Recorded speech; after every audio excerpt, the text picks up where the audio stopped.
আপনারা বিবৃতি দিয়ে আমাদেরকে আটকাইতে পারবেন না। এই বিবৃতি দিয়ে আমরা থামবো না। আমরা এই মিডিয়ার সংস্কার করেই ছাড়বো। মিডিয়াকে মাফিয়া তন্ত্রমুক্ত করেই ছাড়বো।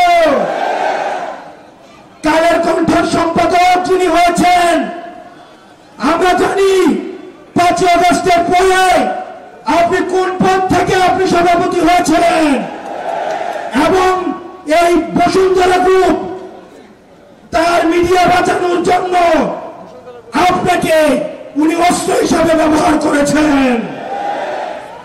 এই হাসনাত আব্দুল্লাহরা থামবে না। আমরা মিডিয়ার স্বাধীনতা চাই।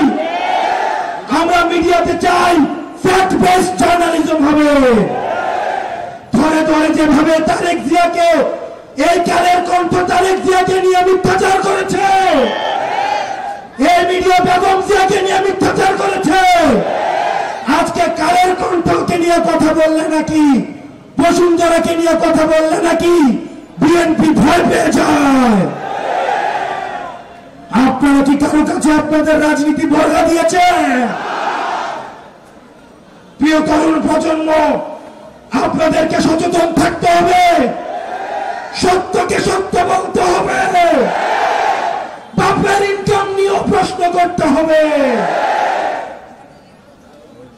দুর্নীতি বিরোধী অভিযান শুরু হোক নিজের ঘর থেকে। তরুণ প্রজন্ম, আপনাদেরকে সতর্ক করে দিয়ে যায়, বাংলাদেশের আকাশে সংকট ঘনীভূত হচ্ছে। আমরা নাকি নির্বাচন পিছিয়ে দিতে চাই। নির্বাচন তারাই পিছিয়ে দিচ্ছে যারা সংস্কারকে পিছিয়ে দিচ্ছে। আমরা নির্বাচন দ্রুততম সময়ে চাই। আপনারা নির্বাচন পিছিয়ে দিচ্ছেন। আপনারা সংস্কার ছাড়া নির্বাচনের রথ তুলে আপনারা নির্বাচন বিরোধী, গণতন্ত্র বিরোধী অবস্থান নিয়েছেন। আমাদের নির্বাচন দিতে হবে, সংস্কার সহ নির্বাচন দিতে হবে। পাবনাবাসী, এই তরুণ প্রজন্ম, আপনারা সাক্ষী, পরবর্তী বাংলাদেশ আমাদেরকে বিনির্মাণ করতে হবে। আমাদেরকে সচেতন থাকতে হবে। আমাদেরকে ভারতের ষড়যন্ত্র নিয়ে সচেতন থাকতে হবে।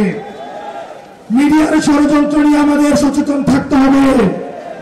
আওয়ামী লীগের ষড়যন্ত্র নিয়ে আমাদের সচেতন থাকতে হবে। একদল আমাদের এই অভ্যুত্থানের বিরুদ্ধে অবস্থান নিয়েছে।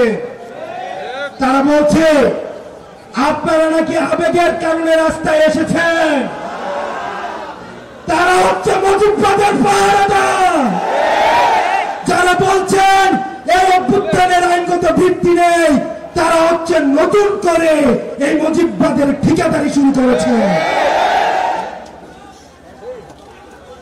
প্রিয় তরুণ প্রজন্ম, আমাদের এই জুলাইয়ের ঘোষণাপত্র লাগবে না? জুলাইয়ের ঘোষণাপত্র লাগবে।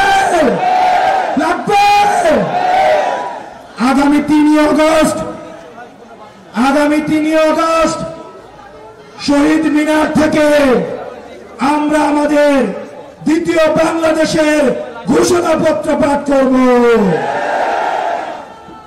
আমরা 3 আগস্ট চলো চলো ঢাকা চলো কর্মসূচি দিব। আপনারা সবাই পাবনাবাসী, আমরা একসাথে এই ঘোষণাপত্র আমরা আদায় করে ছাড়বো।